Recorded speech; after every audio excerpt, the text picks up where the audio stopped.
नमस्कार. मी प्राध्यापक Yashodhan Soman. Keystone school of engineering तर्फे ऑर्गनाइज केलेले वेद इंजिनिअरिंगच्या या कार्यक्रमाच्या दुसऱ्या सत्राला आपल्या सर्वांचं स्वागत करतो.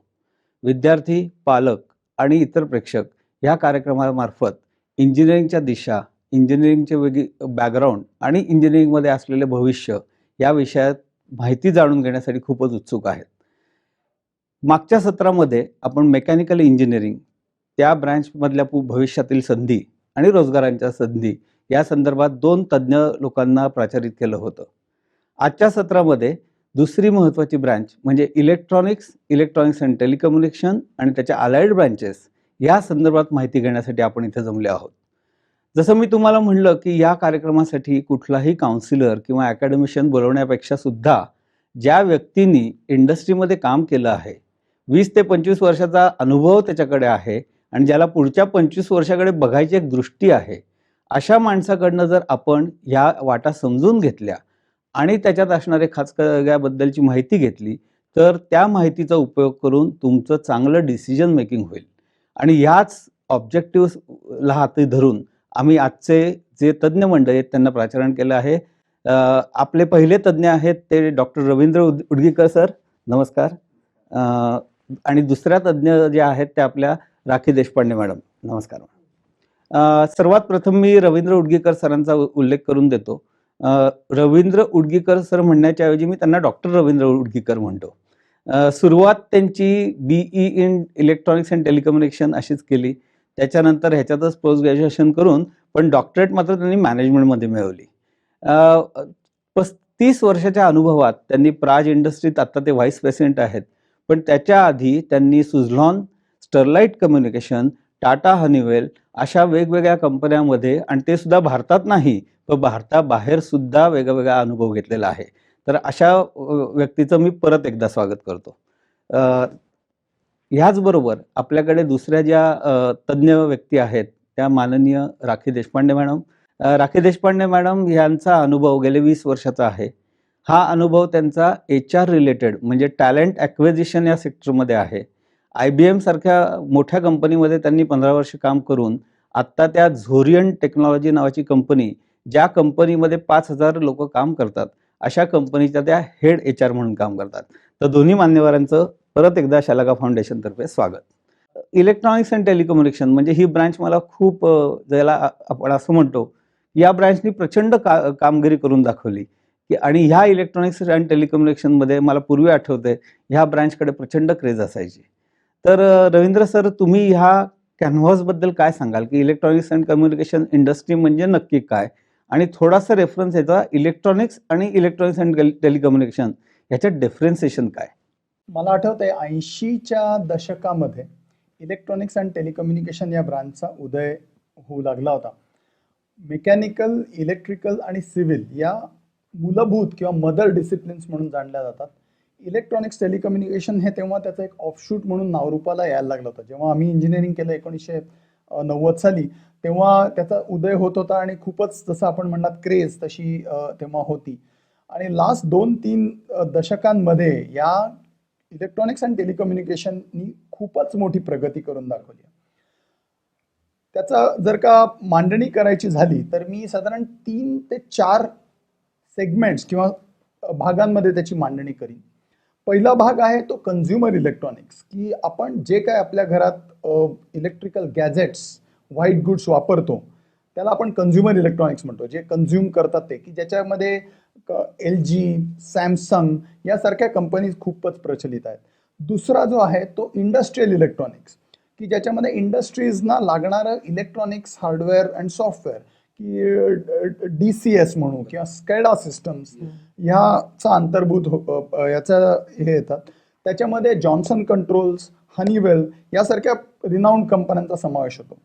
तिसरा जो भाग आहे तो इन्फॉर्मेशन टेक्नॉलॉजी किंवा कॉम्प्युटर्स या क्षेत्रामध्ये आहे, की ज्याच्यात आपण आता पाहतोय बऱ्याचशा कंपन्या, की IBM, हेल्वेट पॅकार्ड, डेल या कार्यरत आहेत. तिथे पण खूपच इलेक्ट्रॉनिक्स सर्किट बोर्ड्स आणि त्याच्या सामुग्रीची जरूर असते. आणि चौथं क्षेत्र आहे कम्युनिकेशन्स किंवा टेलिकम्युनिकेशन्स, की ज्याच्यात सिस्को सारख्या नावाजलेल्या कंपन्या आहेत. तर ह्या 4 क्षेत्रांमध्ये इलेक्ट्रॉनिक्सचा वापर अतिशय मोठ्या प्रमाणात केला जातो. सुरुवातीला इलेक्ट्रॉनिक्सची ओळख ही कंझ्युमर इलेक्ट्रॉनिक्स पुरती मर्यादित समजली जायची, परंतु आता खऱ्या स्वरूपात की टेलिकम्युनिकेशन सेक्टर किंवा IT सेक्टरनी फार मोठ्या प्रमाणावर प्रगती केली आहे, तिथे इलेक्ट्रॉनिक्सचा वापर खूप आपल्याला समजला जातो. तर इलेक्ट्रॉनिक्स अँड टेलिकम्युनिकेशन हे असं शास्त्र आहे की आता त्याची जागा 3 मदर डिसिप्लिन्स बरोबर एक मदर डिसिप्लिन म्हणून झालेली आहे.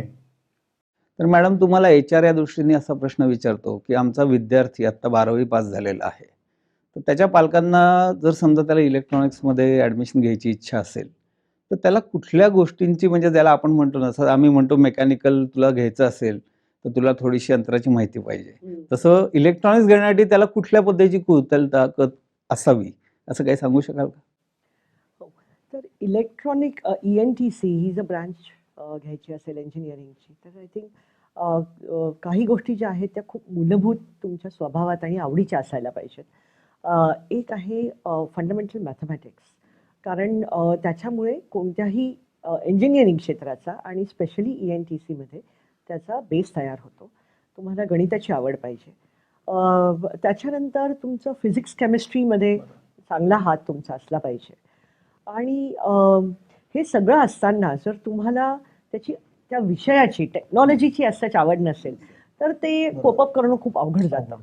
तर ती टेक्नॉलॉजीची मूलभूत आवड मुलांमध्ये असायला पाहिजे, असणं आवश्यक आहे, जेणेकरून त्यांना ह्या क्षेत्रामध्ये सक्सेस मिळेल. त्यांना स्वतःहून प्रोॲक्टिव्हली ह्या क्षेत्राबद्दल अभ्यास करायची इच्छा असेल आणि जी त्यांच्या प्रगतीसाठी कारणीभूत राहील.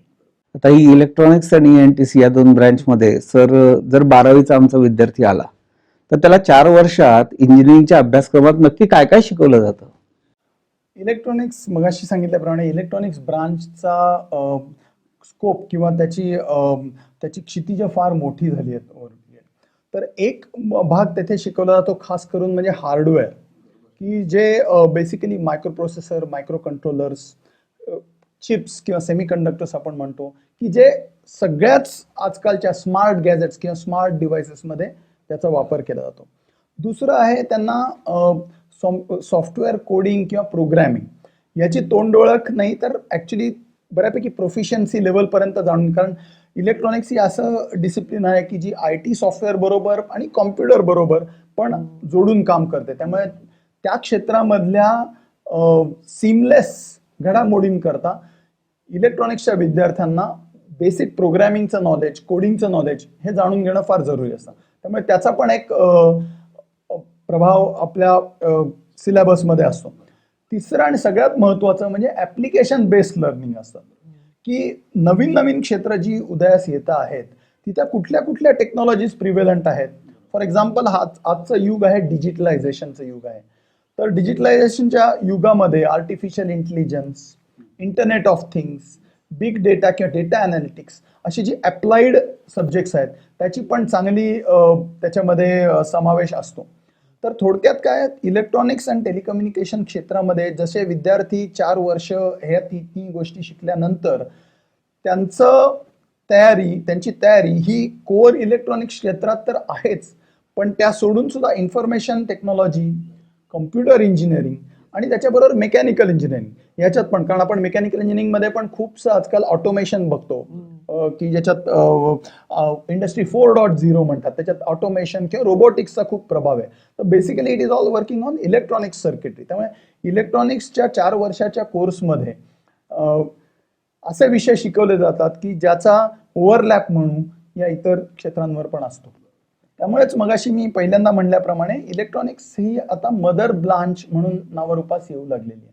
देशपांडे मॅडम, इंजिनिअरिंगमध्ये जशा वेगवेगळ्या ब्रँचेस आहेत आणि आत्ता आम्ही असं म्हणतो की ब्रँचेसमधल्या वॉल्स आर फॉलिंग, तर ह्याच्यात इंटरडिसिप्लिनरी अप्रोच हा खूप वाढतोय आणि तुम्ही हे अनुभवलंच असेल की वेगवेगळ्या विद्यार्थी वेगवेगळ्या ठिकाणी सिलेक्ट होतात आणि काम तिसऱ्याच ठिकाणी करतात. तर या संदर्भात इलेक्ट्रॉनिक्स इंजिनिअरिंगमध्ये इंटरडिसिप्लिनरी अप्रोचमधल्या काय डेव्हलपमेंट आहेत? सर, खूप सुंदर प्रश्न विचारला तुम्ही, कारण खरंच वॉल्स आर फॉलिंग. आता इतकी नवीन क्षेत्र ओपन होत आहेत, इतक्या नवीन संधी आज मार्केटमध्ये अवेलेबल आहेत स्टुडंटसाठी, आणि ह्या जनरेशन जी आता जनरेशन पासआउट होतीये किंवा जी नुकतीच झालेली आहे त्यांना ह्याचा प्रचंड मोठा ॲडव्हान्टेज आहे. कारण त्यांना ह्या सगळ्याला एक्सपोजर आहे, त्यांना ह्या सगळ्या हे it is available to them, त्यांना ही सगळी माहिती खूप क्विकली अवेलेबल आहे इंटरनेटद्वारे. तसं ह्या प्रश्नाच्या अगेन्स्ट मी एक प्रश्न विचारीन की व्हॉट इज ॲपल? ॲपल काय प्रकारची कंपनी आहे? Is it a software company? Is it an IT company? Is it a electronic company? Is it a telecom company? Is it a designing company? Or it's a manufacturing company? तुमच्या प्रश्नाचा Apple हे सर्वात साधं उत्तर आहे. कारण Apple सारख्या ज्या interdisciplinary right from designing the motherboards to designing the products to designing the software for the product to actually designing selling those products in the market, ह्या प्रत्येक क्षेत्राला एकत्र करून जे आता अतिशय वर्ल्ड क्लास प्रॉडक्ट्स ज्या कंपनीज मार्केटमध्ये आणत आहेत, ह्या कंपनीज आता ह्याच्या पुढचं फ्युचर आहे. ॲपलसारख्या कंपनीज ज्या आहेत त्यांच्यामध्ये काम करण्यासाठी ENTC हा एक अतिशय सुंदर आणि अतिशय योग्य अशी ही डिसिप्लिन आहे इंजिनिअरिंगची. कारण त्याच्यामध्ये आपण सगळं कव्हर करतो. आपण डेटा मॉडेलिंग कव्हर करतो, data structures, algorithms, semiconductors, your networking, हे सगळं त्याच्यामध्ये शिकवलं जातं, जे की ह्या इंटरडिसिप्लिनरी कंपनीजमध्ये आवश्यक आहे. अजून एक उदाहरण जर डिसिप्लिनरी कंपनीजचं द्यायचं झालं तर ते आहे ऑटोमेटेड कार्स. आजकाल आपल्या कार्समध्ये इतकं ऑटोमेशन आहे, राईट? तुम्ही इंटरनेट ॲक्सेस करू शकता, तुम्हाला सिक्युरिटी फीचर्स आहेत, तुमच्या कारचे फीचर्स तुम्ही मोबाईलच्या ॲपवरून कंट्रोल करू शकता, करेक्ट? स्कोडासारख्या कार्स ह्या ऑटो पार्क करू शकतात स्वतःला, करेक्ट? तर त्यामुळे अशा ह्या ज्या क्षेत्र आहेत ही सगळी क्षेत्र आता मर्ज व्हायला लागलेली आहेत, ही एक व्हायला लागलेली आहेत. And that is the interdisciplinary scope that ENTC as a branch, इंजिनिअरिंगची ब्रांच, ह्याला हा खूप मोठा ह्या स्टुडंट्सला हा स्कोप आहे. सर्वात चांगली गोष्ट ही ह्याचा बेनिफिट जो आहे हा या करंट आणि जी आता काही वर्षापूर्वी पासआउट झालेले आहेत किंवा आता जे फ्युचरचे पासआउट होणार आहेत त्या स्टुडंट्सला खूप जास्त आहे. कारण ह्या इंडस्ट्री आता एक वाईडली एक्सेप्टेड इंडस्ट्रीज आहेत आणि दिस इज द फ्युचर. ह्या तुमच्या पुढच्या, आणि I am sure sir is going to give us more information, पण ह्या फ्युचरच्या इंडस्ट्रीज आहेत आणि ह्या इंटरडिसिप्लिनरी काही क्षेत्रांच्या ज्या आहेत ह्याच्यामध्ये ENTCचा ही करिअर आहे आणि ह्या मोठ्या प्रमाणात आता ह्या स्किल्सचा वापर होणार आहे. सर, तुम्हाला पुढचा एक असा प्रश्न विचारायचा आहे की आमचे जेव्हा पालक आणि विद्यार्थी कुठल्या ॲडमिशन प्रोसेसमध्ये इन्व्हॉल्व असतात तेव्हा ते असं म्हणतात की बाबा आत्ता या ब्रँचला चांगले दिवस नाही आहेत म्हणून या ब्रँचला ॲडमिशन घेत नाही. त्याच वेळेला ज्या ब्रँचला खूप चांगले दिवस असतात त्याला ॲडमिशन घेतात. आणि विद्यार्थ्यांचा दरवेळी प्रॉब्लेम असा होतो की ते पासआउट होतात त्यावेळी त्या ब्रँचचे दिवस तेवढे काही सुगीचे नसतात. तर इलेक्ट्रॉनिक्स ब्रँचचं फ्युचर तुम्हाला नक्की काय दिसतंय? म्हणजे एक 10 वर्षांनी ही ब्रँच कुठं असेल, त्याच्यातला स्कोप काय असेल, ह्याच्याबद्दल काय आपण सांगू शकाल? इलेक्ट्रॉनिक्स टेलिकम्युनिकेशन क्षेत्राचं भवितव्य खूप उज्ज्वल आहे असं मला वाटतं. आणि त्याला सबस्टॅन्शिएट करण्याकरता मी आपल्या निदर्शनास काही ठळक गोष्टी आणू इच्छितो. India as a $5 trillion economy हे विजन भारत सरकारने आपल्या पुढे ठेवलं आहे बाय 2025. त्याचप्रमाणे डिजिटल इंडिया हा एक अतिशय महत्त्वाकांक्षी प्रोजेक्ट भारताने आखलेला आहे. त्याच्या अंतर्गत स्मार्ट सिटीज मुवमेंट आखलेला आहे. त्याचप्रमाणे नीती आयोग जो आपला थिंक टँक असतो त्यांनी electronics manufacturing strategy in India असं एक डॉक्युमेंट पब्लिश केलं आहे.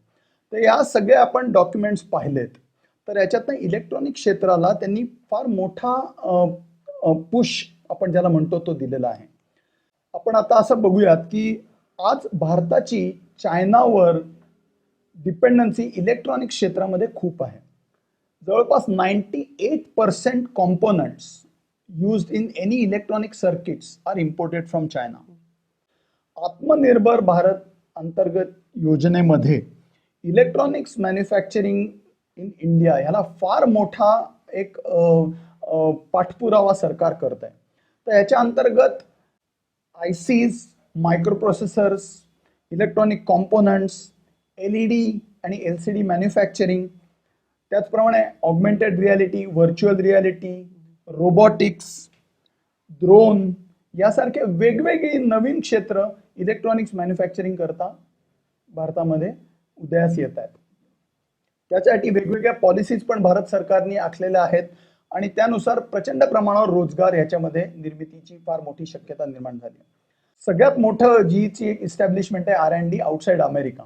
तर हे असं निर्देश आहे की भारतामध्ये मॅन्युफॅक्चरिंग ॲज वेल ॲज सर्व्हिस दोन्हीमध्ये इलेक्ट्रॉनिक्स इंजिनियरला प्रचंड प्रमाणात येत्या काळामध्ये स्कोप आहे. खूप खूप धन्यवाद सर. आमच्या विद्यार्थ्यांना हे तुमचं मत ऐकून डेफिनेटली एनर्जेटिक वाटलं असेल. आता राखी देशपांडे मॅडम, जेव्हा तुम्ही विद्यार्थ्यांना रिक्रूट करता, आता तुम्ही आधी IBM मध्ये होतात, आत्ता तुमच्याकडे 5,000 लोक काम करतात, तर वेगवेगळ्या कॉलेजमध्ये तुम्ही जेव्हा रिक्रुटमेंटसाठी जाता तेव्हा तुम्ही त्या विद्यार्थ्यांमध्ये काय शोधत असता, त्यांच्याकडे काय अपेक्षा असतात तुमच्या, याच्याबद्दल थोडी माहिती सांगा. काही खूप मूलभूत गोष्टी आहेत ज्या विद्यार्थ्यांमध्ये असायला पाहिजेत आणि काही त्यांच्या क्षेत्राशी रिलेटेड असतात. तर मूलभूत गोष्टी ज्या आहेत त्या आहेत की तुमचा कॉन्फिडन्स. आणि बऱ्याचदा मुलं कन्फ्यूज होतात कॉन्फिडन्स आणि स्ट्रीट स्मार्टनेस ह्याच्यामध्ये खूप फरक आहे. कॉन्फिडन्स जो येतो तो अभ्यासातनं येतो, राईट, तुमच्या टीचर्सच्या गायडन्समधनं येतो, तुम्ही तो गायडन्स किती सिरियसली घेतला ह्याच्यातनं येतो. स्ट्रीट स्मार्टनेस तुम्हाला मूवी बघून पण येऊ शकतो, करेक्ट, कारण तुम्ही ते ॲक्ट आउट करत असता. तर तो कॉन्फिडन्स, एक स्ट्रॉंग सेल्फ कॉन्फिडन्स असणं खूप आवश्यक आहे, जो तुम्हाला तुमच्या ज्ञानात आलेला आहे. तुमचं कम्युनिकेशन खूप आम्हाला जाणवतं की जेव्हा तुम्ही जागतिक लेवलवरती काम करता, जेव्हा तुम्ही अनेक वेगळ्या वेगळ्या देशांच्या लोकांबरोबर मिळून एखादं प्रोजेक्ट करता, एक्झिक्यूट करता, तेव्हा तुमचं कम्युनिकेशन, बोलण्याचं कम्युनिकेशन आणि ऐकण्याचं कम्युनिकेशन, ह्या दोन्ही गोष्टी वर्ल्ड क्लास असणं अतिशय आवश्यक आहे. आणि ह्याच्यामध्ये आम्हाला असं दिसतं की बरीच मुलं याच्यामध्ये तेवढे स्किलफुल नसतात. तर कम्युनिकेशन हा एक खूप महत्त्वाचा भाग मुलांमध्ये आम्ही बघतो. अर्थातच जेव्हा त्यांना एका मोठ्या टीममध्ये काम करायचं असतं तेव्हा तुम्ही तुमच्या टीम मेंबर्सबरोबर कसं काम करता, कसं तुमच्या ऑर्गनायझेशनच्या प्रोजेक्टचे जे ध्येय आहेत त्या ध्येयाला तुम्ही कसं अलाईन करता, त्या ध्येयाला तुमचं पॉझिटिव्ह कॉन्ट्रीब्युशन व्हावं ह्याच्यासाठी तुम्ही स्वतःला कसं तयार करता, हा एक महत्त्वाचा मुद्दा आम्ही त्याच्यामध्ये बघतो. आणि तुमचं स्किल काय आहे, तुमची लेवल, तुमचा इंटेलिजन्स काय आहे. स्किल हे फक्त मार्कात येत नाही, राईट, कारण मी बघितलेलं आहे की तुमचे कॉलेज असू दे किंवा बाकी अनेक कॉलेजेस आहेत जे मुलांसाठी इतके कार्यक्रम राबवतात की त्यांचं फंडामेंटल कॉन्सेप्ट्स क्लिअर होणे, त्यांचे टेक्निकल स्किल्स क्लिअर होणे. जाता जाता सर दोन्ही एक्सपर्टनी विद्यार्थ्यांना आणि पालकांना काय संदेश द्या? मी मुलांना अगदी निश्चितच सांगेन की ह्या तुमच्या इंडस्ट्री जो सिलेबस आहे हा सिलेबस तुमचं फाउंडेशन बनवणार आहे, पण ह्याच्या पलीकडे जाऊन जे काही किस्टोन सारख्या इन्स्टिट्यूशन्स तुमच्यासाठी प्रोग्राम्स राबवत आहेत त्याचा तुम्ही पुरेपूर फायदा घ्यायला पाहिजे, कारण that is going to develop your personality as a professional. एक प्रोफेशनल म्हणून तुमच्या पर्सनॅलिटीचं जे फाउंडेशन आहे ते ह्या इन्स्टिट्यूट्समध्ये घडवलं जातं आणि त्याच्यामध्ये तुम्ही भाग घ्या. मला वाटतं as I said it's a very very great branch too. त्यामुळे इलेक्ट्रॉनिक क्षेत्रातल्या संध्या या भारतापुरत्या सीमित न ठेवता विद्यार्थ्यांनी ग्लोबल ड्रीम्स नर्चर करायला शिकावं. ग्लोबल ड्रीम्स नर्चर करण्याकरता ग्लोबल इकॉनॉमिक्स आणि ग्लोबल जिओपॉलिटिकल डेव्हलपमेंट्स आणि ग्लोबल इंडस्ट्रीजले ट्रेंड्स याचा कायम अभ्यास करत राहावं. त्यामुळे आपल्या करिअरला भारतापुरतीच मर्यादा न ठेवता पूर्ण जग हे एक बाजारपेठ किंवा ही एक इंडस्ट्रियल अपॉर्च्युनिटी असं और करिअर अपॉर्च्युनिटी असं म्हणून बघावं. तर उडगीकर सर आणि देशपांडे मॅडम, आपण वेळ काढून या कार्यक्रमासाठी आलात. तुमच्या इतक्या वर्षाच्या अनुभवाची शिदोरी तुम्ही आमच्या पालकांसमोर व्यक्त केलीत आणि पालकांनी सुद्धा ह्या पर्टिक्युलर क्वेश्चन्समधनं मिळालेल्या उत्तराचं चांगल्या पद्धतीचं फलित करून त्या विद्यार्थ्यांच्या निर्णयात काहीतरी हातभार लागेल असं एक पॉझिटिव्ह नोटवरती मी आपल्याला धन्यवाद देतो. या कार्यक्रमासाठी आपण आलात. शलाका फाउंडेशन किस्टोन स्कूल ऑफ इंजिनिअरिंगतर्फे आपले धन्यवाद. कालच्या कार्यक्रमात आपण मेकॅनिकल आणि त्याच्या अलाइड ब्रँचेस या विषयात माहिती करून घेतली. आजच्या कार्यक्रमात इलेक्ट्रॉनिक्स आणि इलेक्ट्रॉनिक्सच्या रिलेटेड ब्रँचेस या संदर्भात माहिती आपण तज्ज्ञांकडून करून घेतली. आता सर्वात महत्त्वाची आणि विद्यार्थ्यांची सध्याची हॉट फेवरेट ब्रँच म्हणजे कॉम्प्युटर आणि IT ह्या संदर्भात माहिती देण्यासाठी उद्या मान्यवर येणार आहेत.